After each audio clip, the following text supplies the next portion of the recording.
Marcos Leonardo, ela foi uma boa tentativa do São Paulo ou uma vergonha? Então eu vou te dar um tempo hoje, Arnaldo. Vou começar com o Renan. Renan, boa tarde, seja bem-vindo a mais uma live. E a sua volta na nossa Obrigado, enquete. Renan.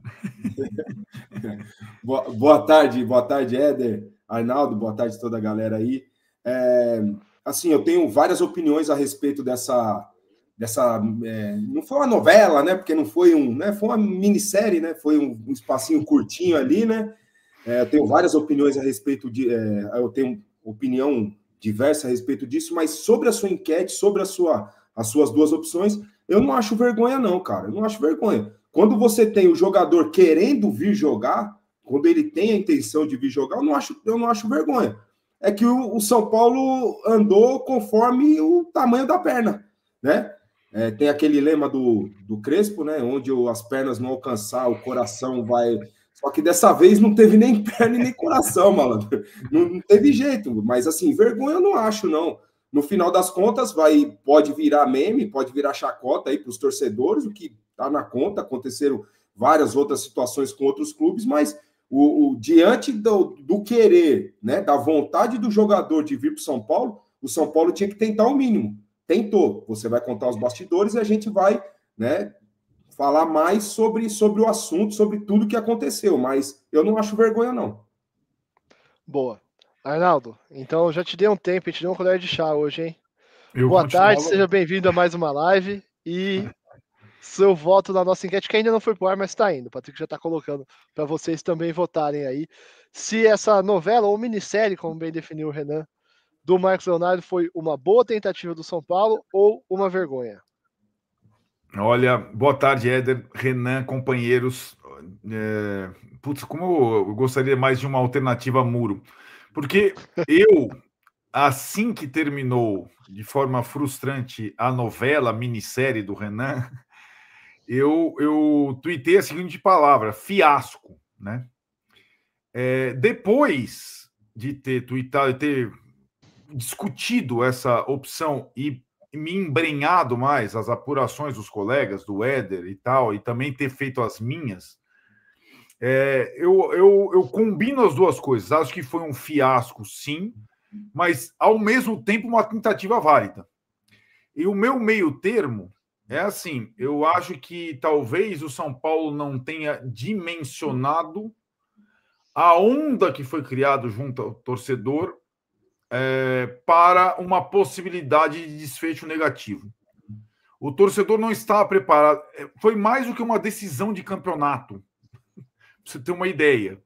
E eu quero falar muito sobre isso depois, Arnaldo. Sobre a expectativa que foi criada. Pois é. E acho que essa sensibilidade que a gente foi tendo, quem está acompanhando, cobrindo o São Paulo, cara, virou um negócio muito grande.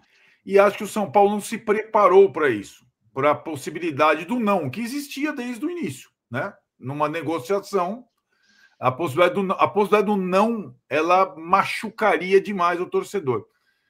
E aquela extensão da novela durante a terça-feira, ela aumentava a ansiedade e deixava cada vez menos aceitável o não junto ao torcedor.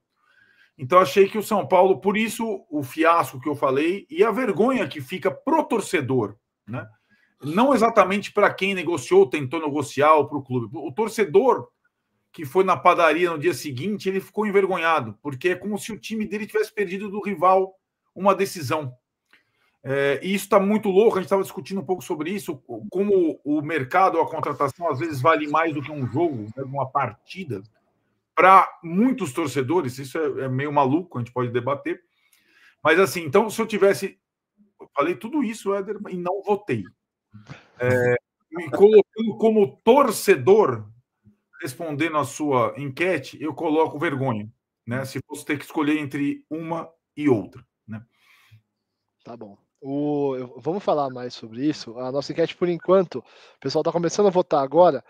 69% uma boa tentativa, 31% uma vergonha. Então os votos estão crescendo ainda. Vamos ver as parciais.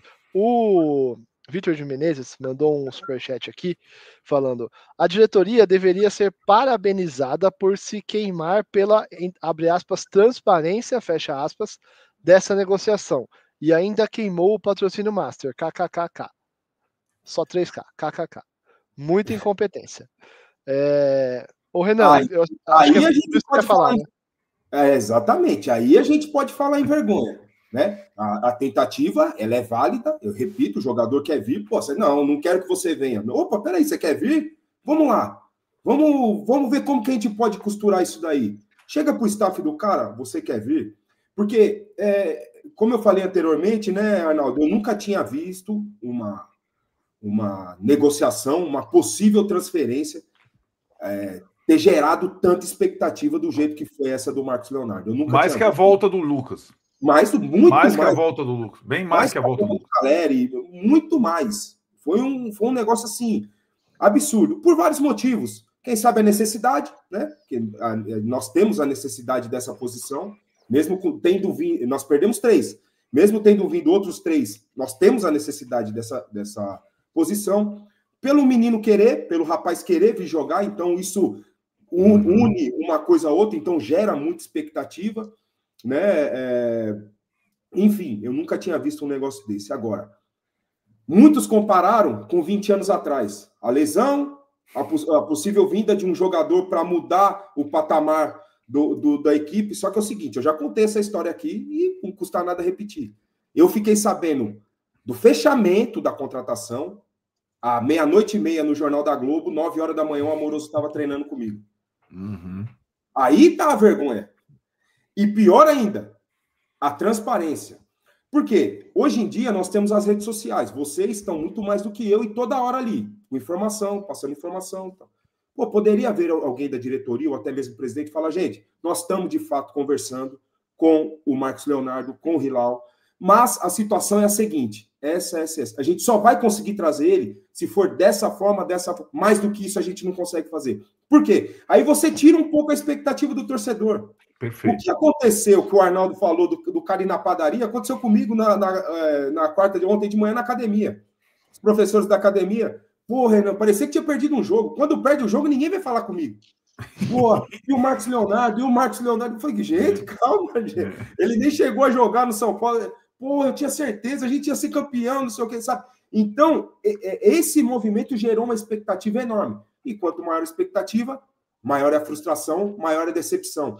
Então, essa pequena transparência por parte de alguém da diretoria faria com que essa expectativa gigante fosse amenizada. E você entrasse no seu com os pés no chão e falasse assim, peraí, é possível, mas é um pouco distante, não é tão simples.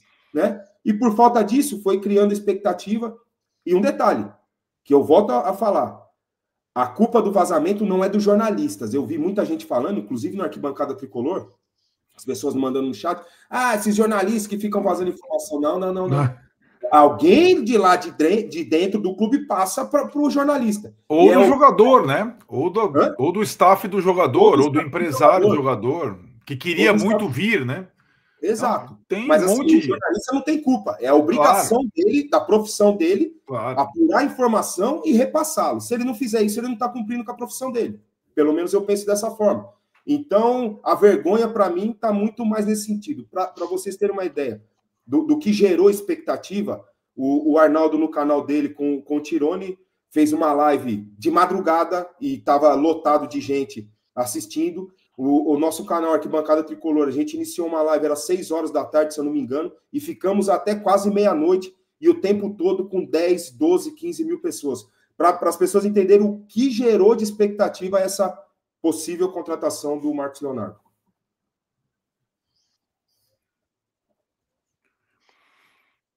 Eu vou ler um superchat já e vou jogar para o Arnaldo responder, que a discussão é boa da Carolina Santos.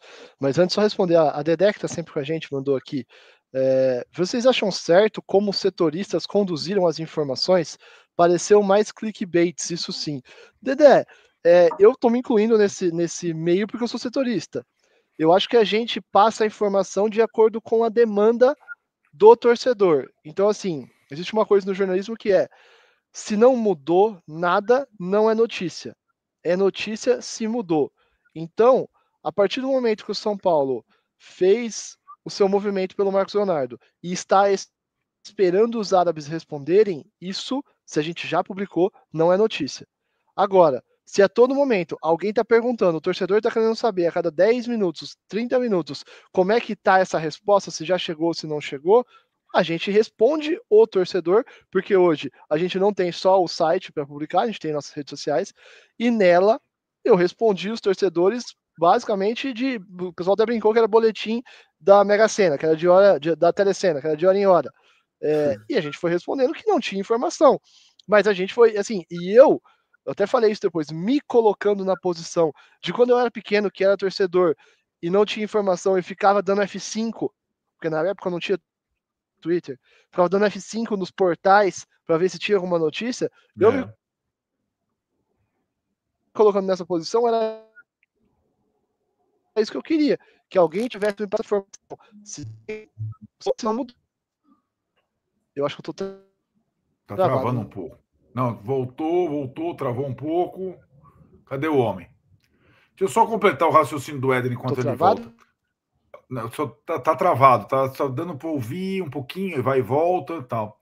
Eu estou completando um pouco o seu raciocínio aqui, Éder.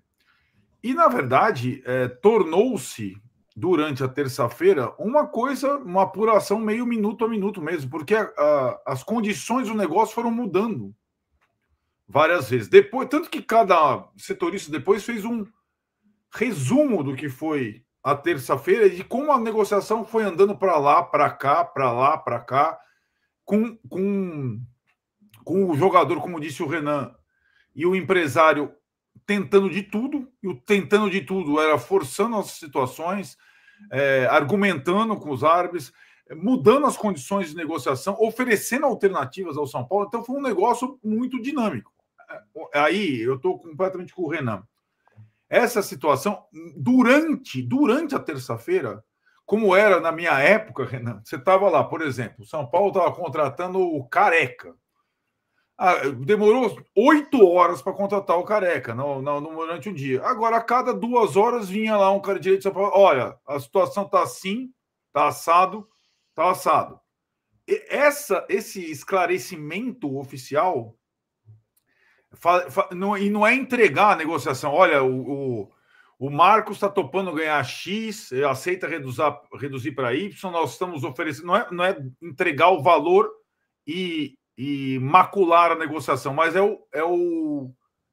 situar o público do que está acontecendo, ainda mais com uma onda desse tipo que foi criada, né? Então, eu acho que os jornalistas fizeram o papel deles no começo ao fim, não tem nada de... E o São Paulo, de diversas fontes, inclusive as fontes ligadas ao jogador, foram meio que informando minuto a minuto da negociação, que de fato foi até o não final, lá perto das 10 horas da noite. Foi assim que aconteceu, ninguém inventou aquilo. Porque inventaram a reunião do CT com todo mundo lá. Não, teve a reunião do CT e ficou todo mundo lá até as 10 horas. Temos provas disso. Porque os árbitros estavam dormindo. Não, tinha interlocução do outro lado. Só dorme 8 horas da manhã, Arnaldo. Eu morei lá. Árabe só dorme 8 horas da manhã. Então é isso. Então, exato. Então teve tudo isso. Não deu certo. Né? Eu travei e perdi totalmente meu raciocínio, né?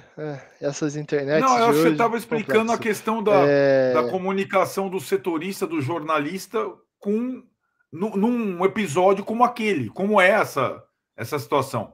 E a comunicação mais rápida e tudo mais é via rede social, é via o Twitter, é via não sei o quê, e era uma coisa minuto a minuto mesmo. Ninguém estava ganhando clique, ninguém estava, como você estava falando, Éder, nenhum jornalista ficou satisfeito de o negócio não deu certo. E passar 24 horas em função daquilo. Não, certo? Você está passando 24 horas em função daquilo. A gente estava brincando que eu acordei o dia seguinte, 5h30 da manhã, que meu filho me acordou 5h30 da manhã, de ressaca, basicamente, porque você tava o dia inteiro naquela pressão, naquela tensão que o torcedor também tá, e aí eu tava falando, acho que devo ter travado, mas eu me coloco na posição do torcedor, porque quando era a minha vez de estar ali, eu ficava atualizando os portais, né? Para ver se tinha alguma atualização em tempo real. Então, você fica tenso. E aí você imagina do lado de cá que a gente também fica tenso a todo momento perguntando para várias fontes para ter alguma atualização, e a qualquer momento podia ser o sim ou não, podia vir seu ou da concorrência, enfim.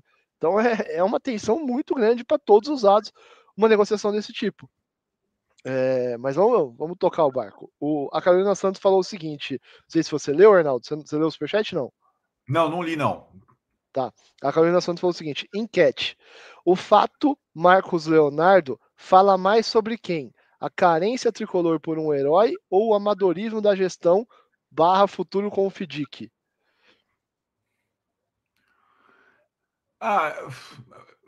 Boa pergunta.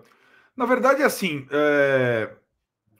eu acho que o Marcos Leonardo, em condições normais, não seria um jogador, como a gente falava, para o bico do São Paulo, nem nos anos primeiros dessa gestão, Casares. O São Paulo fez um investimento significativo em direito federativo no Galopo. Certo? E talvez tenha se arrependido, né? E ainda tinha aquela questão, era investidor, criptomoeda. Então, não era um jogador, um cara dessa posição no auge da carreira para o bico do São Paulo, não o São Paulo do Fidic, o São Paulo do Casares. Não era um jogador que tinha condição de ser contratado pelo São Paulo. Porém, existia uma condição especial, né? Ele não foi inscrito e topava por 4 meses que fosse ganhar um salário simbólico. Esse era o ponto, é o que o Renan fala. A partir daí o São Paulo, e é São Paulino, e queria jogar no São Paulo. Então vamos nessa. Agora passou a ser um cara factível nesse contexto. Mas aí é aquilo. Não é o jogador como o Lucas ou o Oscar ou outro que está livre só para exercer o São Paulinismo dele. Não, ele tem um clube. Então você tem que negociar com ele, tá tudo bem, o cara aceita até um salário simbólico, mas você tem a segunda parte. E essa segunda parte, o clube, é a dificuldade do São Paulo nessa gestão toda, pelas limitações financeiras. O São Paulo não consegue negociar com o clube porque ele não tem dinheiro. Ainda mais na época do Fidic. A época do Fidic estabeleceu direito federativo, não vai ter investimento nenhum em direito federativo de nenhum jogador. É a negociação para jogador livre no mercado, empréstimos, etc. e tal, né? Então, ele não é um jogador para o bico do São Paulo, mas se tornou por uma circunstância muito específica, por um período, talvez nunca mais seja, né? Ainda mais de um clube árabe, né? Ainda mais de um clube árabe, que os caras têm muito dinheiro, né? Eles estão... eu ia falar um termo... eles estão um pouco se lixando. Porque, assim, eu acho pouco inteligente, Arnaldo, Éder, não sei se vocês concordam comigo, mas eu acho pouco inteligente de um clube que tem um ativo, tem um patrimônio, o Marcos Leonardo é um patrimônio do Hilal, e que ele pagou caro, e vocês ter esse patrimônio dentro da academia. Toda vez que o Hilal entrar em campo e o Marcos Leonardo não estiver nem no banco de reserva, é 1 milhão, é um valor que está depreciando no valor de mercado do jogador. Eles estão um pouco se lixando para isso, porque eles têm muito dinheiro. Para eles é nada. 1 minuto da vida do presidente, do Sheik, do Hilal, é o mês do Marcos Leonardo. 1 minuto. Né? Então, mas muitas vezes eles não pagam, né? Eu joguei lá e sei disso, eu tive que botar na FIFA para receber, mas enfim, não é porque não tem dinheiro, não, é outra questão.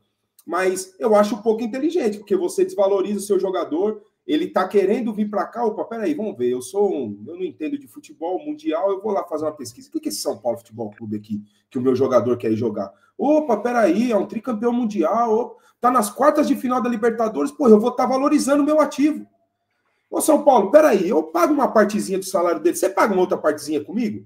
Para botar o meu menino na vitrine? Até porque ele tem 21 anos, 21, 22 anos, é jovem. Ele tá, quem sabe ele não esteja ainda no auge da carreira dele, Arnaldo. Ele é jovem. Então, peraí, eu vou agora, você deixar ali 4 meses dentro da academia, é complicado. Não estou falando para eles é nada isso daí, mas eu acho, na minha opinião, na minha visão, é pouco inteligente por parte deles. E esse foi o principal argumento do São Paulo, né? Durante as negociações, do tipo, a gente vai dar os minutos para ele, os minutos que ele quer, os minutos para o jogador de vocês. Então a gente vai valorizar o jogador. Mas os árabes não queriam saber de valorizar o jogador, queriam saber de não emprestar o jogador de graça, né? Então, e a gente até estava falando que o São Paulo não paga direito federativo, mas no final das contas o São Paulo chegou a oferecer um dinheiro pelo empréstimo. Exato. E foi dinheiro que o Marcos Leonardo abriu mão. O Marcos Leonardo tinha acertado com o São Paulo um salário que não entraria no top 10 dos mais bem pagos do São Paulo. Não entraria. Ele abriu mão desse salário e falou: pega esse salário, oferece para o Al-Hilal como grana pelo empréstimo. Era a grana do jogador pelo empréstimo. Exatamente isso. É exatamente o que aconteceu. Aí, exato. Né? E aí o Al-Hilal nem assim, porque o salário obviamente não era alto, porque não ia estar nem no top 10 do São Paulo. Esse salário não fez cócegas na negociação. O São Paulo até aumentou um pouquinho mais a quantia, mas o Al-Hilal não topou. Então foi um pouco disso, o Arnaldo já contou sobre jogar no as São Paulo, hein, gente? Que vontade de jogar no São Paulo. Pelo amor, assim, deve ser São Paulino de fato, porque um jovem, né, que apesar de ser São Paulino, ele pensa na carreira dele e também da parte financeira, mas ele quer dar dentro do campo. Com a possibilidade de estar dentro do campo do time de coração, ele abrir mão de tanto dinheiro assim, como parece ser pelas informações de vocês. Cara, que vontade, hein, meu? Pô, é impressionante. Eu acho que ele de jogadores de futebol, eu acho que ele é tão São Paulino quanto eu.